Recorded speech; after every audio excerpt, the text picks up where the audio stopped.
Kementerian Komunikasi dan Informatika memblokir situs Peduli Lindungi palsu yang meresahkan warga. Sebelumnya muncul situs pedulilindungi.com yang menampilkan informasi jual beli vaksin. Didukung oleh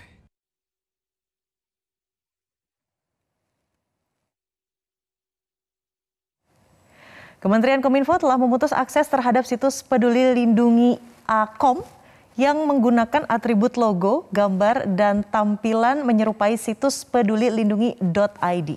Kominfo menyatakan seluruh isi dan informasi dalam situs pedulilindungi.com tidak terkait dengan situs pedulilindungi.id dan tidak berhubungan dengan upaya pemerintah dalam penanganan COVID-19. Dari segi tampilan, situs pedulilindungi.id milik pemerintah dengan situs palsu pedulilindungi.com nyaris tidak ada bedanya.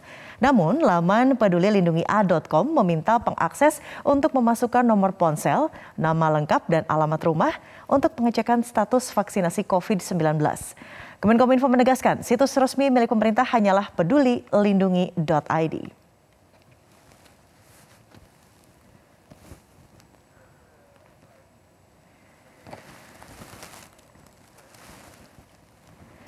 Kemunculan situs pedulilindungi.com yang menyerupai situs pedulilindungi.id milik pemerintah jelas meresahkan.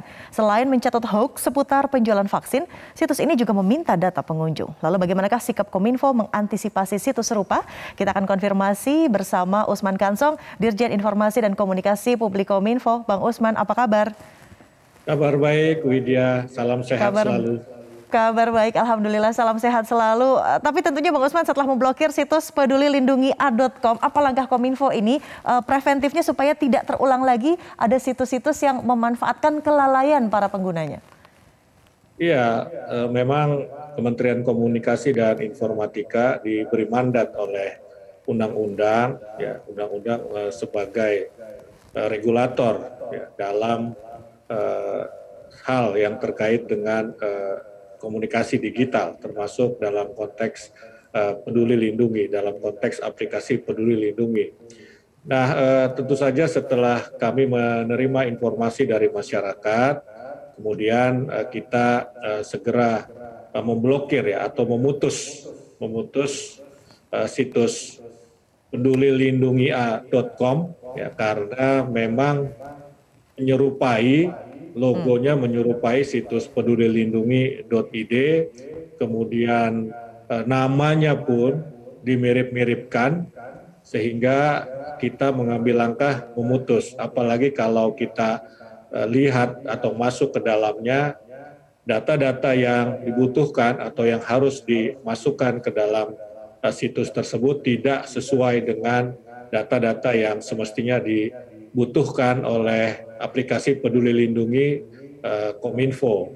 Nah, karena itu kita segera memutus dan kemudian mengimbau masyarakat untuk berhati-hati terhadap upaya-upaya yang barangkali kita bisa sebut melanggar hukum atau tidak benar, supaya masyarakat berhati-hati dalam memberikan data kepada mereka. Jadi antisipasi yang bisa kami lakukan tentu saja adalah mengimbau masyarakat untuk melaporkan bila ada hal-hal yang mencurigakan seperti dalam kasus situs pedulilindungi.com ini. Baik, Bang Usman, tapi sudah teridentifikasi belum berapa banyak pengunjung situs palsu tersebut? Lalu kan ada data terkait domisili, nomor induk kependudukan, dan lain sebagainya yang justru bisa dimanfaatkan dalam tanda kutip untuk kepentingan oknum tertentu, Bang? Ya, itu bukan wilayahnya Kominfo untuk melakukan semacam penyelidikan seperti itu. Kami bertugas untuk mengawal, seperti yang saya sampaikan tadi, komunikasi digital. Nah, yang bisa kami lakukan berdasarkan undang-undang adalah memutus atau memblokir, men-take down, atau memberikan teguran kepada pengelola informasi digital. Nah, bila itu diperlukan, tentu saja kita bisa melaporkan ataupun melakukan pengecekan berapa banyak data yang sudah masuk. Tetapi itu sekali lagi bukan wilayahnya Kominfo. Tapi kelak akan dilaporkan tidak Bang untuk katakanlah mendapatkan konsekuensi hukum dan efek jera untuk para oknum yang nakal membuat situs-situs palsu? Iya, kami berharap memang ada tindakan hukum, ada penegakan hukum dalam kasus ini. Ini bukan delik aduan, saya kira ini bisa segera diselidiki ya, secara hukum apakah terjadi pelanggaran hukum di situ atau tidak. Baik, jadi sekali lagi diinformasikan bahwa situs resmi yang berdasar dari pemerintah hanya pedulilindungi.id atau .id ya Bang ya. Media sosial juga yang dioptimalkan seperti apa Bang untuk sosialisasi bahwa memang satu-satunya situs yang valid dan terafiliasi dengan pemerintah hanya satu?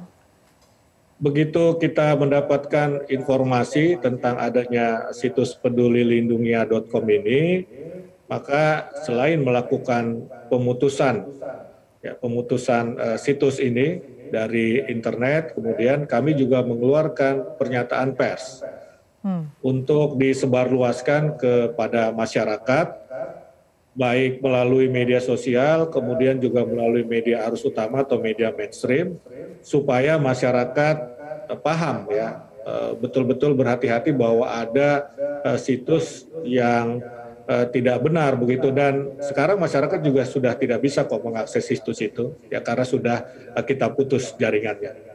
Ya sudah terblokir ya. Terakhir Bang Usman, banyak sekali pertanyaan terkait kekhawatiran masyarakat bocornya data kalau kita melihat kemarin di IHAK begitu ya, IHHC, dan ini ada Peduli Lindungi yang juga semacam aplikasi yang serupa untuk mengidentifikasi terkait COVID-19. Jaminan yang diberikan keamanan terhadap masyarakat bahwa Peduli Lindungi terutama aplikasi ini aman seperti apa Bang Usman? Ya, pertama saya harus sampaikan bahwa tidak ada kebocoran data di aplikasi IHAK milik Kementerian Kesehatan. Yang ada sebagaimana penyelidikan BSSN ialah kerentanan ya, atau potensi, dan itu sudah diantisipasi. Begitu juga tidak ada kebocoran data dari aplikasi Peduli Lindungi. Yang ada adalah penyalahgunaan atau penggunaan data-data milik Presiden secara tidak benar tanpa izin pemilik data. Itu yang terjadi. Artinya apa? Yang kedua, bahwa situs Peduli Lindungi atau aplikasi Peduli Lindungi sejauh ini aman dan kami terus akan meningkatkan keamanannya. Bisa saya sampaikan bahwa pedulilindungi.id adalah semacam pusat data nasional yang nanti di dalamnya akan banyak data-data milik kementerian dan lembaga. Jadi Peduli Lindungi itu kira-kira semacam gudang ya, yang tempat penyimpanan, yang di dalamnya juga ada kotak-kotak penyimpanan data milik kementerian dan lembaga. Misalnya ada IHAK di dalamnya. Nah, jadi ada double protection yang kami harapkan dengan adanya pusat data nasional semacam pedulilindungi.id ini begitu.